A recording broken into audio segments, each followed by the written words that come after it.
దీని బీరకాయ అంటారండి. ఇది దేశవాళీ బీరకాయ.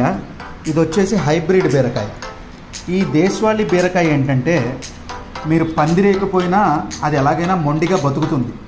దీని విత్తనం వచ్చేసరికి 2000 రూపాయలు అయితే ఈ హైబ్రిడ్ బీరకాయల విత్తనాలు వచ్చేసరికి 20,000 రూపాయలు మార్కెట్ ధర ప్రస్తుతం అయితే వీటిని కనుక మనం కట్ చేసి వీటిలో ఉన్న గింజలు ఉంటాయి చూసారండి, ఆ గింజల్ని కనుక మనం తీసుకొని 2 రోజులు ఎండబెట్టి తర్వాత ఒక చిన్న సీసాలో వేసి 6 నెలల తరువాత వాటిని కనుక మట్టిలో పాతిపెట్టి